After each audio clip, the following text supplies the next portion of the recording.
Welcome to the foundation. Today's show, we're going to do it a little different. So, we're going to talk about the foundation of digital privacy. That's what we're going to do. And the reason for this is, it's just information that I'm aware of that increasingly I come to realize that there are others that aren't really aware of this information. So, it's just in line with our mission. Incorrect information, incorrectly applied can get you hurt. Correct information, incorrectly applied can get you hurt.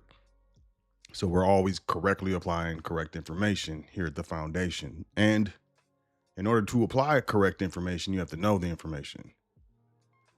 So on this episode of the foundation, we're going to talk about the foundation of digital privacy, just real quick. And, if there's interest, I'll elaborate because, I can do multiple sections with regards to digital privacy.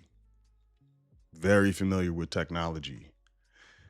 So I would like to welcome you to the episode of this episode of the Foundation. Excuse me. I am Sot L, seeker of truth L, speaker of truth L, and let's jump right into it. Be sure to check out welcome to thefoundation.com. Sign up for the email list at the very least. We appreciate it. And honestly, that's all I'm going to say. That's all I'm going to say. You guys know what we do. You know who we are.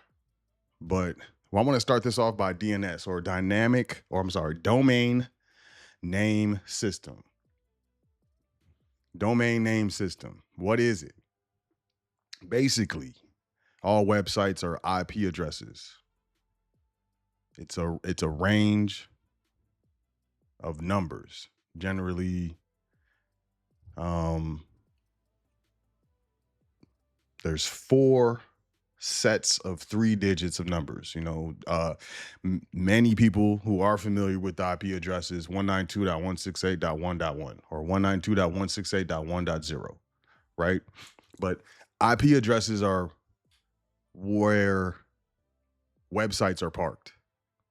And in order for us to type in, welcome to the foundation.com, our requests have to go through a name server. So what is DNS? The domain name system is a component of the internet standard protocol responsible for converting human-friendly domain names into internet protocol or IP addresses computers use to identify each other on the network. There's a wide area network and a local area network, a WAN and a LAN. So your wide area network is the World Wide Web. Plain and simple, just plain as I can say it. Your local area network is the network that's in your home. Your printer's on your local network, your laptop, your PC's on your local network, your Ring camera, if you have them, is on your local network. And, a lot of times with regards to security, I'm not really going to jump into it too heavy, but when it comes to these devices on your home local area network, they can see each other. They can talk to each other. You have devices that scan your local network and will send or dial home the information to a company server. These are really big security issues, but we're not going to get into that today. We're just going to stick with this. Often called the phone book of the internet, a modern analogy is that DNS manages domain names like a smartphone manages contacts. Smartphones eliminate the need for users to remember individual phone numbers by storing them easily searchable contact form. So instead of typing in the number, back in the day, you used to have to memorize numbers. These days you don't. But the unfortunate side of that is that if you don't have your phone, if your phone is locked, if your phone has died, if your phone was stolen, if it was lost, you don't know people's numbers anymore. But that's beyond the point. Likewise, DNS enables users to connect to websites by using internet domain names instead of IP addresses, rather than having to remember the web server as 192.0.2.1. For instance, users can simply type in the web page, something like welcome to the foundation.com. And a lot of people don't know this, but DNS, these queries, are a large part of what I would consider surveillance, right? And in these times, it's something to be very aware of. And this is not just criminals. And there's a lot of people that say, oh, I have nothing to hide. Okay. But, please understand that statutory law is constantly changing. Things that were illegal are legal. Things that were legal become illegal. Perfect example, marijuana. There are multiple states within the United States where it's no longer illegal. And then there are, states that it is still legal. Laws, statutory law specifically, changes all the time. So there are horror stories. One of the horror stories that I read was a father took a photo of his child because he needed to forward it to the doctor. But the device itself, or the server that the phone was connected to, identified it as child pornography. And these things are generally innocuous, harmless, very, very innocent. I mean, in this day and age, we can communicate with healthcare providers via text messages, via emails, via voice calls, as well as photo messages. And a lot of things can be seen and diagnosed through photographs and videos. This guy was just worried about the health of his child and ended up arrested. I didn't, check the ultimate outcome because I assumed that it was all worked out when he substantiated that it was sent to a healthcare provider, which shouldn't be difficult, but these things cost time and they can perpetuate negative perceptions of families, of individuals, of communities. It's something to keep in mind. Now, do I condone illegal activity? Absolutely not. Absolutely not. But there are certain circumstances where being secure in your papers, effects, and person is definitely violated. So I'm going to move on to this next one. And these are all official sources, right? What is a DNS leak? A DNS, or domain name system. The system translates domain names, right?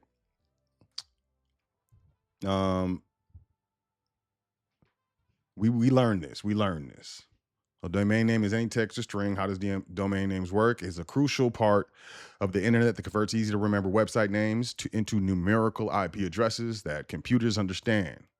And then, breaks it down. What is a leak? A DNS leak occurs when private browsing data is exposed, even after using tools like VPNs or virtual private networks to protect the privacy of your data.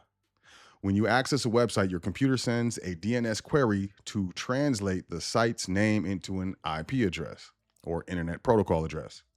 Ideally, this query should be routed through your VPN to keep it private. However, if there is a DNS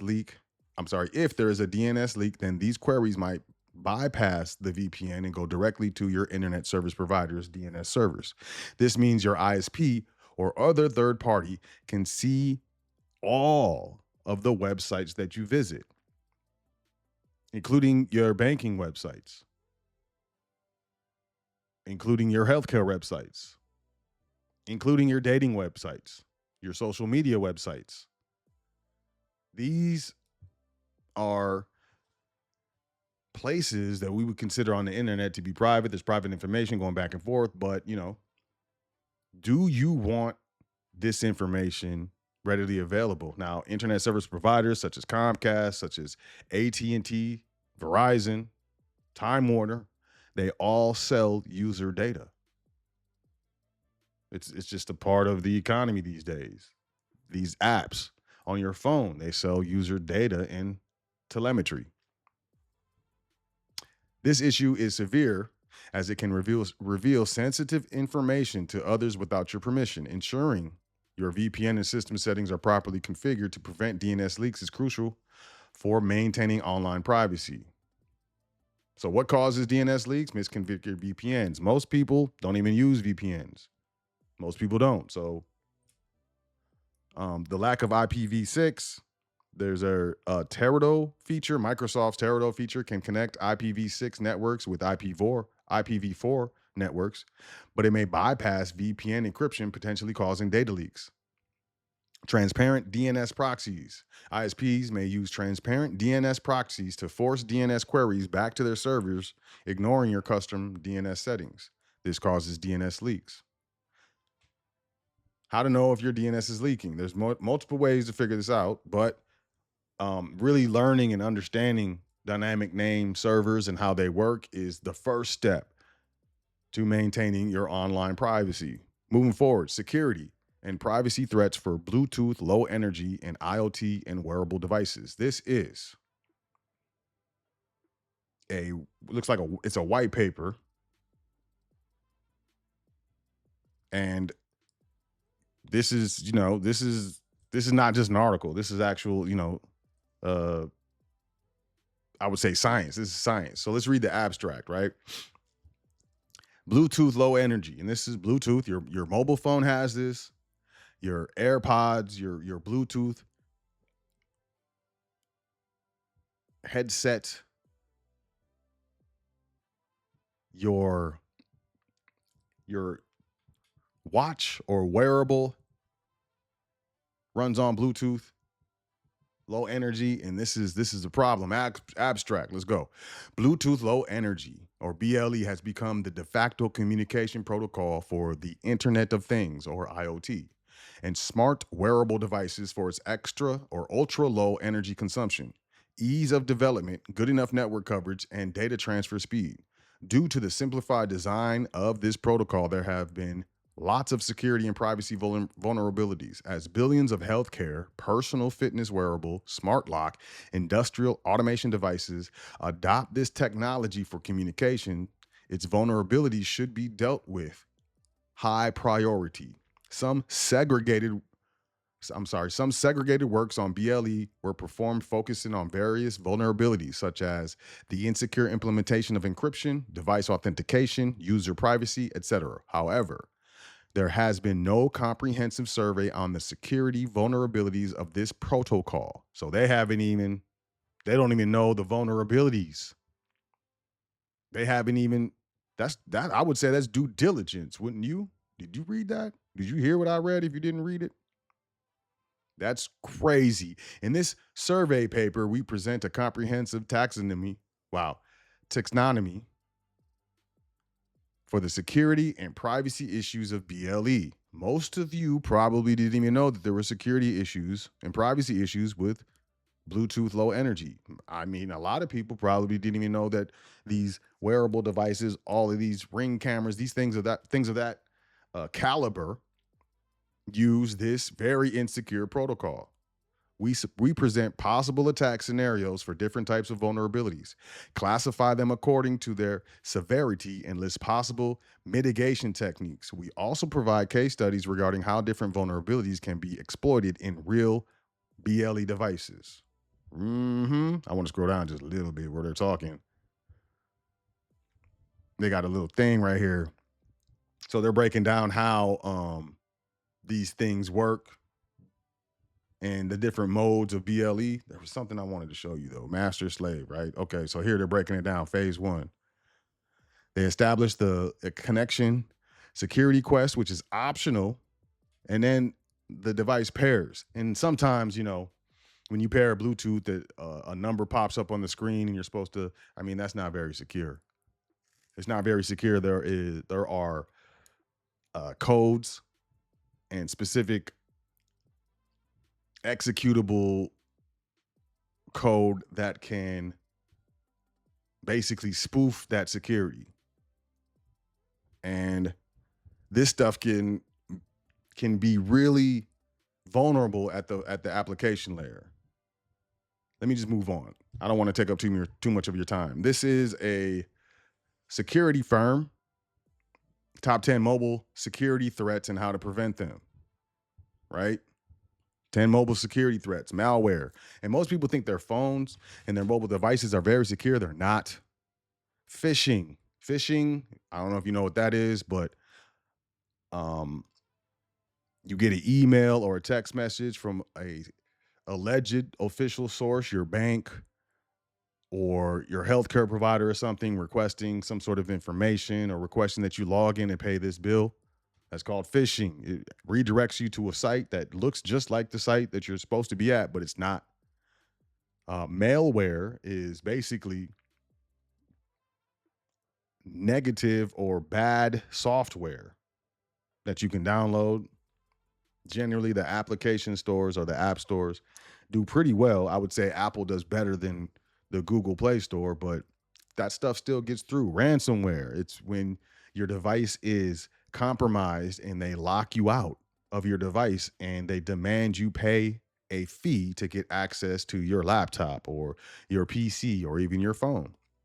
Data breaches, because a lot of these devices phone home or dial back to company corporate servers. If that corporate server is compromised, so is your device. Social engineering, once again, there's a lot of artificial intelligence software that allows for video as well as voice um,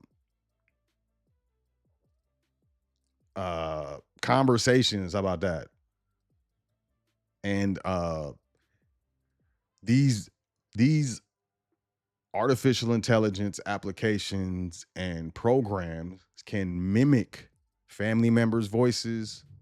There's a lot of things going on with more elderly people. They get a call from what sounds like their grandson or granddaughter or niece or nephew or even their son, frantic, saying that I need you to send me money to here. I need this and this. And it sounds like your family member. So they send it.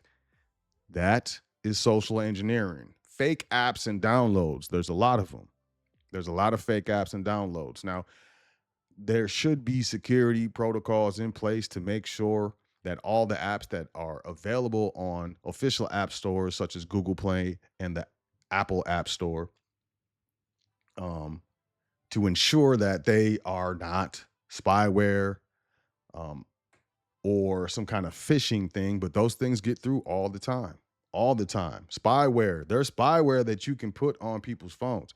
There's consumer grade spyware apps that you can grab a phone, your friends, your wives, your husbands, your girlfriends. This happens all the time. They grab your phone, download the app, and that app allows the let's say the hacker in this position, which is very easy to be a hacker these days, to see everything going on with your phone, and you don't even know because it runs in the background. This is way more prevalent than most would believe.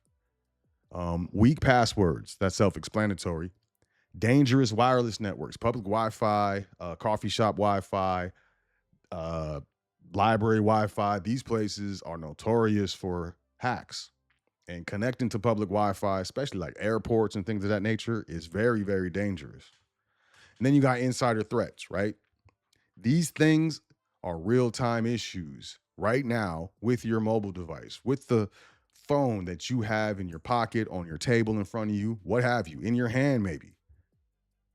These are supercomputers. They have a lot of processing power. They have a lot of different ways that you can communicate them with them, whether it's a cellular signal, excuse me, the wireless internet, Wi-Fi, wireless fidelity signal, the Bluetooth signal. A lot of these phones have near field communications or NFCs. You can hold your phone up to the terminal and pay for, like Apple Pay, Google Pay. That's near field communication. There's a lot of different radios going on, a lot of different information being sent out from these devices. If you walk around with your Bluetooth on and your Wi-Fi on, just out in the wild, why your wireless antenna or your Wi-Fi is always like every few seconds pinging, sending out pings, looking for Wi-Fi that it can connect to. It's called discoverable. So it's looking to discover the wireless networks. That's why if you open your phone and you go to networks, it'll show you all the networks that are available in your area. That's because it's pinging those networks and those networks are sending it information. But in order to receive the information, your phone has to give the network information. The phone, the model number, the make, the manufacturer, things of that nature, what it's using as far as the operating system, what version of the operating system it's using. All of these things are just shot out into the air. And most of the times we're absolutely unaware of it. This is govfacts.org. So this is government surveillance versus personal privacy, right?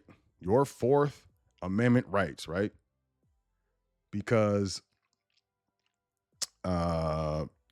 you have the right to be secure in your persons, houses, papers, and effects. Your effects includes your mobile devices. Courts, lawmakers, and the public must repeatedly answer what constitutes a reasonable government intrusion on personal data when protecting national security.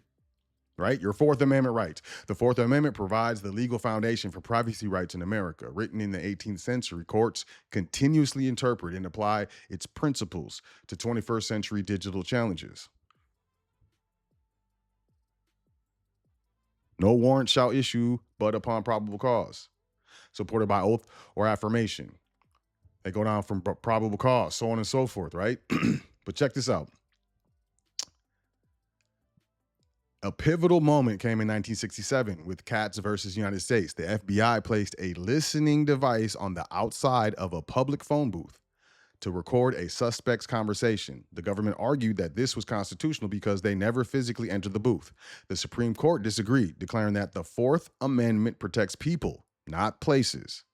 The court established a two-part test for reasonable expectation of privacy. First, a person must have an actual subjective expectation of privacy. And second, that expectation must be one society recognizes as reasonable. And society would recognize reasonably that your conversation that you're having on your phone or a conversation that you're having with someone is private. And you could reasonably expect that you're getting privacy, even if you're in public, if you're speaking in a certain tone and at a certain volume directly to someone else. And this is something, to keep in mind, because this is Supreme Court stare decisis, right? More than 50 years later, the court faced a similar challenge with digital data in Carpenter v. United States. In a 5-4 decision in 2018, the court ruled that the government generally needs a warrant to access a person's historical cell site location information, which provides a detailed log of their movements. And this is another thing because geofence warrants, right? If there's a crime that happens in a particular, let's say a crime happens on the corner of 7th and 7th, right? And the investigators postulate that this crime happened between the hours of 4 a.m. and 8 p.m., right? So they can go to the cell phone providers and get geofence warrants. Basically, we want to know all of the phone devices that were in this area between this time. It's real.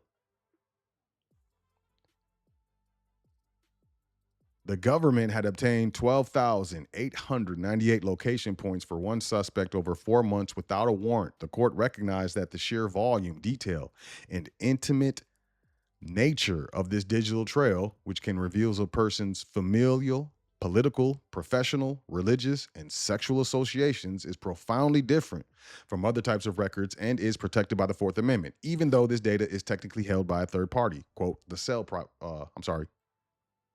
provider, it's in parentheses. I said quote, I'm in parentheses. My fault.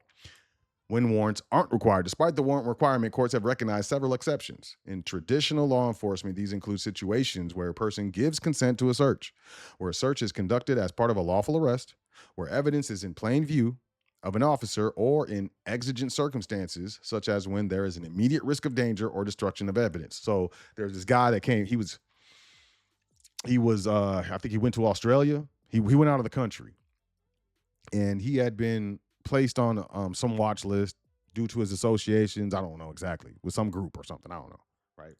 He was put on a watch list. And when he got back into the country, they detained him and they wanted to get in his phone and they asked for his passcode and he gave them the kill switch passcode. So there's some phones that if you put in a certain passcode, it will delete the whole entire phone and restore it. So it's like once it turns back on, it's saying, hello, welcome to the phone, set it up as if it's a brand new phone. So that's what he did. He gave him the self-destruct password and they're trying to charge him for destruction of evidence. Now, if this was a lawful arrest or maybe had something to do with exigent circumstances, this may hold up in court. But for my opinion, which probably doesn't mean too much, I don't think that's going to hold up if he gets his stuff together or he gets the proper attorney if he has to be represented. So, following September 11th, Congress passed sweeping legislation that dramatically expanded the government's authority to conduct surveillance for national security purposes. These laws created a new architecture for intelligence gathering, much of which operates outside the traditional criminal justice system in secrecy. And they're talking about the Patriot Act. While the act expired in 2020, many of its most powerful authorities were made permanent or continue under other laws. Most people don't understand that. Oh, the Patriot Act expired. Yeah, it did, but all of the parts and specifics of the Patriot Act, a lot of them are still moving. The controversial section 215, the business record provision, allowed the FBI to apply the Foreign Intelligence Surveillance Court, or FISC court, for an order to obtain any tangible things, including business records, for a foreign intelligence or counterterrorism investigation. For years, the provision was secretly interpreted by the FISC to authorize the National Security Agency to conduct a massive bulk collection program, gathering the telephone metadata, numbers called, call duration, and time, but not the content of millions of Americans who were not suspected of any wrongdoing. This program was eventually ruled unlawful by a federal appeals court and was reformed by the USA Freedom Act of 2015. And some of y'all remember Edward Snowden. It's been a while now since he came out and blew the whistle on all of the government, well, specifically National Security Agency spying that was being done on American citizens. This is something to be aware of, and I think is something to pay attention to. So let's go to Harvard EDU. We got best practices for your personal device. So we got the common risks, software and applications, access and identity. By the way, if you're ever arrested or detained and you have a Face ID on your phone, that's not protected by the Constitution. They can just hold the phone up to your face, it unlocks, and that's it. I highly suggest that you use passcodes. And that Face ID, at least to unlock the phone, I suggest you disable that. Device control. Unlocked and idle devices. There's one, I can't remember, but they snatched his laptop away from him while it was unlocked and were able to get, access to his stuff. Data loss, networking online. So data loss also falls into those DNS leaks we were talking about earlier. And physical and end of life. Old devices not wiped properly may still hold sensitive information when thrown away or donated. And a lot of people don't wipe their devices. So best practices, keep your software up to date, remove apps you don't use or trust, back up your phone, turn on device protection, use safe networks, only connect to secure Wi-Fi, avoid using public Wi-Fi for sensitive tasks unless you're using a VPN. That includes logging into your bank. Don't do it on public Wi-Fi. Lock your screen. Use strong passwords. Stay alert for phishing. Be cautious with links and attachments from unknown sources. Even a PDF, you can click on the PDF on your phone. Boom, the virus is on your phone. There are a lot of Trojan PDFs. It's crazy. You can click on a photo, an image, and there'll be malware embedded in the photo. Stay alert. If you don't know the person who sent it to you, delete it and report it as spam.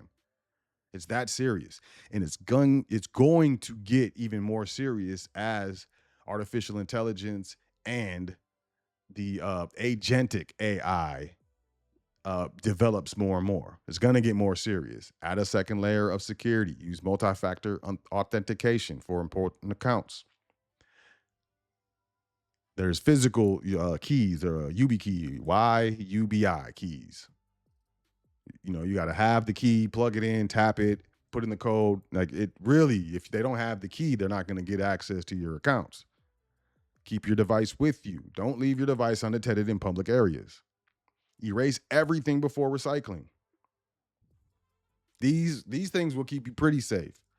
But with Bluetooth Low Energy and with Wi-Fi and different zero-day vulnerabilities that aren't released, protection through obfuscation or whatever they say, these closed sourced operating systems, because the source code is not publicly available, it can't be publicly scrutinized. So companies like Apple, companies like Samsung, companies like Nokia, these phone and device manufacturers, their software is closed source, so you can't check it for security and vulnerabilities. So you don't know until it happens. A lot of these things happen out of the blue. And this is very, very, I would say it's very concerning, and it should be concerning, especially if you're, up there in age, because there's sophisticated methodologies and attacks that most people aren't even aware of. And if you have elderly parents or family members, they're not as savvy with these devices and definitely aren't as aware of the potential, pitfalls or vulnerabilities with regards to these devices. So these are things to keep in mind. As I said, if you guys want me to elaborate more, just let me know, leave a comment, and I will go in another level on this digital security, digital privacy. But I'm going to say this, and I'm going to say this candidly. This is something that you cannot ignore. And I will guarantee you that if you ignore this and you just think everything's cool, you're going to, at the very least, you're going to be subjected to a phishing attack, a malware attack, excuse me. People are getting money taken out of their bank accounts. There's a lot of stuff going on. I mean, you go to the gas station, you put your card in that little thing and it asks for your PIN. And you put your PIN in, boom. If there's a skimming or scanner device on that point of sale system, now they have your PIN. And generally, when you're dealing with banks, if there is a potential fraud transaction that they're looking at and they see that the customer's PIN was used, they don't approve the fraud. They don't approve it. You will not get your money back. This is serious. This can change your life. This can really ruin people. It does. People lose their homes. People lose their places to live. People lose their cars. People even lose their jobs because all of their money is gone. So, something to keep in mind. I'm not trying to scare anyone. I just want you to be aware. And, as I said, if you want me to get into more of this and then want me to get into preventative measures that you can do on your device and on your home networks, just leave a comment, let me know, shoot an email, do what you got to do. But, like I said, I didn't want to take up too much of your time, so I appreciate y'all checking out the show. Let me know if you have any questions. Y'all enjoy yourself. Take care of yourself. Make sure you say 10 things that you're thankful for before you go to sleep tonight and every night. It's very important. And I'll catch y'all tomorrow on Current Events. Peace, y'all.